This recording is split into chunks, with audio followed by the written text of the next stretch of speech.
Venda de órgãos, TGDP1, professor Brunello Stancioli. O grupo é composto por Giovana, Hugo, João Vitor Fortes e Oswaldo. Primeiramente, antes de falar da venda de órgãos, é preciso tratar da legislação brasileira que fala sobre o transplante. Essa legislação é precisamente a Lei 9.434 de 1997. Essa lei dispõe sobre a remoção de órgãos e tecidos para fins de transplante e tratamento. Como o tema é venda de órgãos mais do que transplante, eu peguei alguns artigos que seriam pertinentes à discussão. O primeiro deles é o artigo 2º, que afirma que a realização de transplantes só pode ser realizada por estabelecimento de saúde público ou privado e por equipes médico-cirúrgicas autorizadas pelo órgão de gestão nacional do SUS. Ou seja, para ocorrer o transplante, precisa da autorização do SUS. O segundo artigo, o artigo 4º, trata da retirada de órgãos do corpo de pessoas falecidas. E essa, independente da vontade da pessoa enquanto ela estava viva, depende da autorização do cônjuge ou do parente que seja maior de idade e obedecendo à linha sucessória. Essa autorização precisa ser firmada em cartório na presença de 2 testemunhas. Enquanto viva, a pessoa juridicamente capaz é permitida a disposição de seus órgãos, tecidos e partes do próprio corpo, para fins terapêuticos e transplantes em cônjuges e parentes consanguíneos. No entanto, o parágrafo 3º delimita e afirma que só é permitida a doação quando se tratar de órgãos duplos e partes de órgãos cuja retirada não impeça o organismo do doador de continuar vivendo sem risco para sua integridade física e que não represente grave comprometimento de suas aptidões vitais. O capítulo 5º trata sobre os crimes relativos ao transplante e doação de órgãos, e o artigo pune com reclusão de 3 a 8 anos e multa de 200 a 360 dias multas quem comprar e vender tecidos, órgãos ou partes do corpo humano. O parágrafo único afirma que quem intermediar, promover ou facilitar vai ser punido com a mesma pena de quem comprar e vender os tecidos e órgãos. Agora, falando um pouco sobre alguns argumentos que são utilizados com relação à criminalização ou à não criminalização da venda de órgãos, vamos falar aqui da justificativa da autonomia, que muitos autores, ao defender uma moralidade da venda de órgãos, vão se pautar nos princípios que partem que a criminalização feriria a liberdade ou a integridade desses indivíduos. Começando apresentando um dos maiores pensadores da bioética estadunidense, que é Hugo Tristan, ele vai falar que o corpo de uma pessoa é primordialmente dela.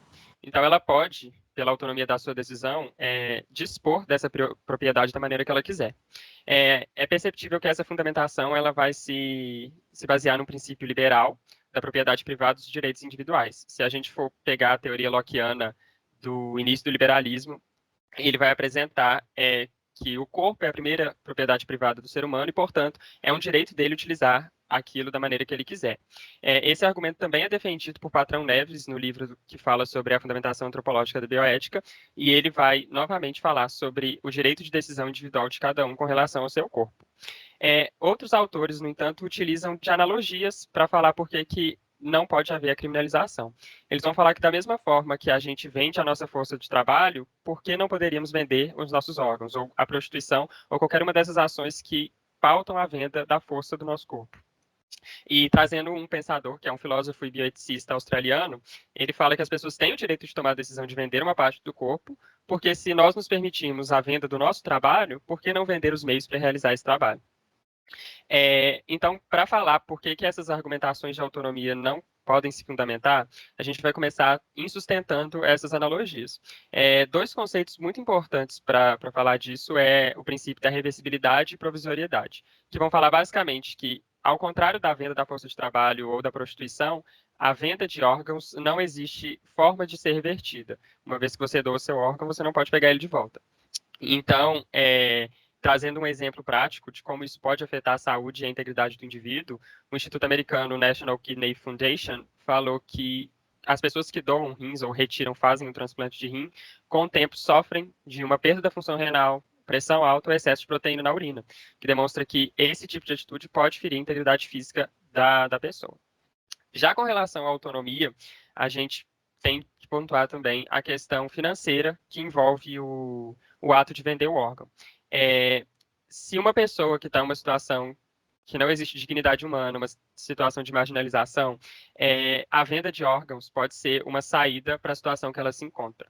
Então, a autonomia dela não está 100% resguardada, porque, por mais que a decisão tenha partido dela, a situação de vulnerabilidade que ela se encontra influenciou diretamente nessa decisão. Então, se a gente for pensar num contexto em que a doação de órgão seja, a venda de órgão seja legalizada, a gente tem que entender que as vendas vão estar localizadas nas camadas marginalizadas da sociedade. Esses indivíduos vão fazer aquilo ali com o objetivo secundário de garantir que elas saiam da situação dela. E, portanto, se a gente fosse respaldar nessa visão generalizada da sociedade com relação às condições de cada um, à marginalização de cada um, não se pode pensar numa legalização numa sociedade extremamente marginalizada. Trazendo esse exemplo aqui só para pontuar isso, antes da Guerra do Golfo, no Iraque e nos Estados Unidos, um doador que morava no Iraque recebia $500 pela doação de um rim. E para o receptor nos Estados Unidos que fazia esse transplante, ele pagava o equivalente a $200 mil por esse mesmo rim. Então mostra que a venda vai estar focalizada numa região marginalizada da sociedade. Enquanto pessoas com maior privilégio vão pagar um valor exorbitante por aquele órgão, as pessoas que vendem recebem mixarias, mas que elas veem aquilo ali como uma forma de poder superar um estado de extrema pobreza, um estado de falta de dignidade. Bom, nos ocupemos agora, então, da seguinte pergunta. A venda de órgãos traria impactos positivos à vida em sociedade? Seria o comércio de órgãos positivos do ponto de vista comum, do bem comum? Bom, responder essa pergunta implica em responder também se seria uma alternativa positiva tanto do ponto de vista de quem doa, de quem passa a doar ou deixa de doar nesse novo contexto, e de quem recebe os órgãos. Bom, essa discussão normalmente ela é pautada na perspectiva da autonomia, mas uma autonomia que leva em conta um leque de opções, ou o leque de opções autorizado, permitido pelo Estado, né, tendo em vista a necessidade de evitar o paternalismo. Mas uma importante pergunta que se coloca são todas essas as alternativas concretas de que os indivíduos dispõem em cada contexto? E mais, né, tratando-se de saúde pública, de um tema que envolve saúde pública, a perspectiva da proteção não deve ganhar relevo nessa discussão. Trataremos então de responder algumas dessas perguntas. Bom, para começo de conversa, um argumento que ganhou bastante espaço nesse debate é o argumento da exploração, que alega que o mercado de órgãos afeta de maneira desproporcional as classes mais baixas, principalmente, na verdade, essas classes mais baixas que são os principais vendedores, né, se não os exclusivos vendedores de órgãos nesse novo contexto. Bom, dados do comércio no Irã, expostos por um iraniano chamado Ahad Rhodes, mostram que 84% dos doadores de órgãos eram pobres e 16% eram de classe média. E dos beneficiários, ou seja, os que recebiam os órgãos, 50,4% eram pobres, 36,2% eram de classe média e 13,4% eram ricos. Ou seja, é importante perceber que, além da prevalência muito maior de pobres como doadores do que como receptores, os ricos não compõem a categoria dos doadores. Pelo menos a amostra de 1.000 pesquisados que esse estudioso levou em conta no seu estudo, não teve sequer uma pessoa rica como doadora, o que é um dado bastante alarmante, né? O sistema iraniano, ele ajuda com o custeio do transplante, a compra de órgãos, e aí se coloca uma importante questão: o acesso não seria mais comprometido ainda sem essa assistência? Não haveria ainda uma disparidade maior entre pobres como doadores e como receptores de órgãos? Enfim, o médico Pedro Carvalho Diniz comenta que o transplante é um processo muito caro, tanto pela tecnologia como pelos insumos e pela cirurgia que é necessária nesse processo.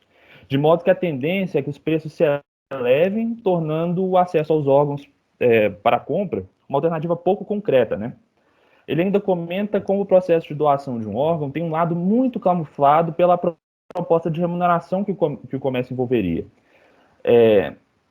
Trata de um período desgastante, longo, com fatores psicológicos envolvidos e um processo doloroso de perda que muitas vezes precisa do engajamento da família ou de pessoas próximas para ajudar a pessoa que estava envolvida ali a lidar com todo esse contexto, né? Bom, isso nos leva à conclusão de que quem doa nessas circunstâncias não faz por altruísmo, né? Não à toa, como aponta o médico Volney Garrafa, 78% daqueles que venderam os rins no Irã se arrependeram. Né? Mais um dado muito alarmante.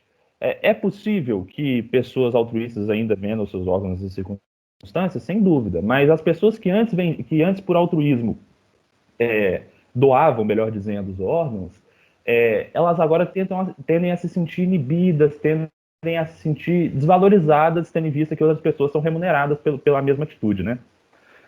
Enfim, como escreve o professor Brunello Stancioli, pode-se concluir que um ato autônomo eficiente, ou seja, um ato perfeitamente autônomo, em termos fenomenológicos, não existe. No entanto, pode haver um ato cujo grau de autonomia seja satisfatório, um ato substancialmente autônomo, mesmo considerando, claro, que em termos empíricos somos sempre influenciados por questões econômicas, sociais, biológicas, familiares, etc.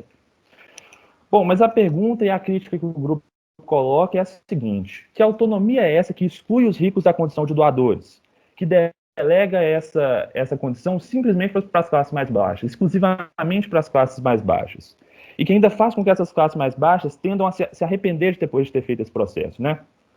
O sistema de comercialização de órgãos ocorrido nas Filipinas possibilitava intermediários no processo de transplante. E o que se verificou por lá foi que muitas pessoas foram enganadas por corretores que afirmavam que os rins cresceriam de novo depois do processo de transplante, depois da retirada do organismo da pessoa, né? Então, são esses alguns dos absurdos o qual nós tivemos contato ao longo da nossa pesquisa.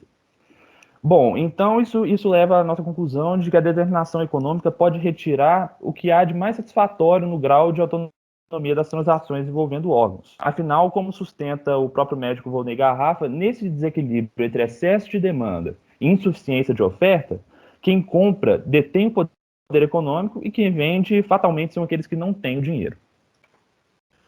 Bom, então dentro dessa discussão aí surge em 2008 a Declaração de Istambul, né? Que vai declarar aí pontos fundamentais sobre essa discussão. E eu trouxe aqui dois pontos, o terceiro e o sexto, que tratam exatamente da venda de órgãos e o que eles têm de opinião sobre isso, né? O terceiro, ele diz o seguinte: os órgãos para transplante devem ser alocados de forma equitativa dentro de países ou jurisdições para beneficiários adequados, sem levar em conta gênero, etnia, religião, status social ou financeiro. Considerações financeiras ou ganho material de qualquer parte não devem influenciar a aplicação das relevantes regras de alocação, né? Então, aí, nesse artigo, nesse parágrafo aí, tem dentro dele o princípio da equidade, né? Que é tratar os desiguais, né, de forma desigual na medida da sua desigualdade, né? Que daí você tem uma sociedade aí diversificada, porém você tem que ter regras, regulamentações para que não incorra em injustiças, enfim, né?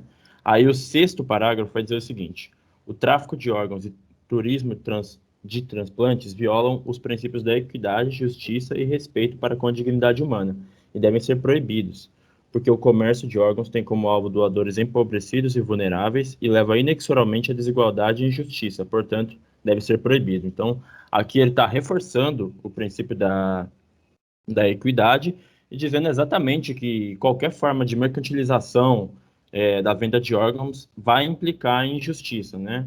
Então, na opinião da declaração de quem fez a Declaração de Istambul, não é possível se fazer aí uma mercantilização, uma liberalização, uma legalização da venda de órgãos.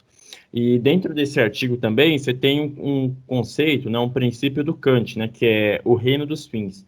Porque os homens, ao contrário das coisas, eles são fins em si mesmo. Então, eles não podem ser utilizados, nem parte do seu corpo, nem sua consciência, nenhum aspecto da sua existência deve ser utilizado para ganho pessoal de terceiros. Então, quando você, com aqueles exemplos, né, que os outros colegas deram, você percebe que tem gente que não está diretamente envolvida na venda de órgãos, está lucrando grandes montantes de dinheiro, né?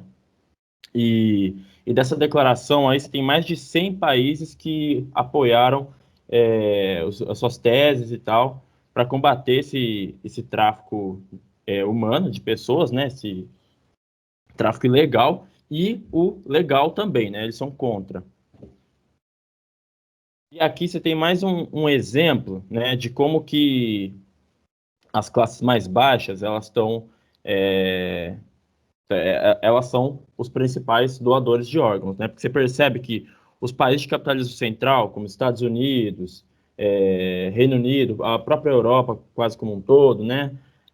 As relações de colonialismo, elas estão presentes também nessa questão da venda de órgãos. Então aí você percebe o Brasil, né, a Índia, a China, a Rússia como sendo os principais doadores e os Estados Unidos, o Reino Unido e a França como sendo os principais compradores. Então a gente percebe aí essa divisão internacional nesse aspecto. E você pode perceber também o caso da Palestina e Israel. Palestina é um local aí, uma região do Oriente Médio que está sofrendo ocupação de Israel e todo tipo de violência e, enfim, um estado de exceção praticamente. Você percebe que a Palestina é doador de órgãos e Israel é um país que recebe os órgãos, né? Então, aí ressaltando ainda mais essa questão da subsunção ao capital, né? Das relações capitalistas nesse sentido. Então, em conformidade aí com a Declaração de Istambul, a gente acredita que trazer esse aspecto, né, da existência, né, que são as doações de órgãos para relações capitalistas, vai sempre incorrer nesse tipo de injustiça, né, nesse tipo de subsunção aos países ricos, e enfim. Chega-se, portanto, então, à informação acerca da proteção dos bens jurídicos, uma informação tal qual que vem a analisar, posteriormente aos dados apresentados pelos colegas, as relações providas pelo Estado para beneficiar aquilo que é relacionado entre os indivíduos para um convívio harmônico. A conceituação de bem jurídico. Muitos autores aí, aqui o texto, demonstram o bem jurídico como um circunstanciador, um termo utilizado por tais, das relações, sejam elas coletivas, dos indivíduos, que então é uma ferramenta provida pelo Estado e com a finalidade de formalizar, de regulamentar, amenizar os direitos elementares e a harmonização com as relações coletivas. Diversos autores comentam sobre tais bens jurídicos e conceituam aquilo que é considerado um bem jurídico. Klaus Hoxe, no livro A Proteção de Bens Jurídicos como Função do Direito Penal, escreve como o bem jurídico aquilo que é como circunstâncias reais dadas ou finalidades necessárias para uma vida segura e livre, que garanta a todos os direitos humanos e civis de cada um na sociedade ou para o funcionamento de um sistema estatal que se baseia nesses objetivos. Objetivos tais que é meramente harmonizar as relações entre os componentes do escopo social. Percebe-se, portanto, aquilo que é considerado como bem jurídico e análise posta pelos colegas, que a venda de órgãos, quando se considerada no âmbito do comércio, constata-se então que o paciente, aquele que necessita, sofre a pressão do contexto que vivencia quanto ao medo e a insegurança da espera de um órgão. E, portanto, esse, pressionado pela necessidade saúdica de receber um órgão, pressiona também ao vendedor, aquele que é vulnerável financeiramente, pois encontra-se de modo a rentar apenas na venda de uma parte de um corpo que é seu. E assim, por sofrer tal pressão econômica, acaba por vender um órgão. Perceba-se, aquele que compra detém-se uma pressão saúdica e o que vende uma pressão financeira. Deve-se então pensar, em primeiro modo, aquele que compra e aquele que vende, sobre a beneficência daquele órgão no qual será colocado em comércio. Caso então o órgão seja vendido para uma pessoa determinada, isso então vem a prejudicar quem está na fila. Repare bem, aquele que vende caso tenha a possibilidade de receber por dar e colocar em vigor a venda, não caberá-se-á doar. Então, veja, apenas quem comprará terá então poder econômico, pois ninguém, ou melhor, poucos se terão pessoas no quais irão querer doar. Então, a fila não caberá-se ao principal teor de quem irá receber, que é a necessidade. Passará, então, de um ponto de necessidade a receber para, então, proveito de quem compra. Então, aqueles que no futuro não terão condições de comprar, colocarão-se à marginalização de receber, então, um órgão que é um acondicionamento para a sua existência. Percebe-se, então, que um fator que será especial para, então, noção de compra e venda será a condição econômica de comprá-lo. Passaremos, então, de um fator associado a noções de saúde para um fator associado a um assunto de economia. Percebe-se, então, para versar com os assuntos expostos pelo colega, que o argumento de autonomia, portanto, não cabe em situações onde prevaleça a marginalização, a pobreza, o desamparo social e a omissão do Estado, visto que essas relações não são regradas por um fator de saúde agora, mas sim a venda de órgãos passará então a versar sobre um assunto de economia. Portanto, com as informações versadas e colocadas em xeque pelo grupo, expomos então as nossas referências bibliográficas utilizadas e concluímos, portanto, que a venda de órgãos ela é um fator que passará do permeio das origens de um assunto de saúde para então versar com um assunto de economia. Agradecemos então a atenção de todos.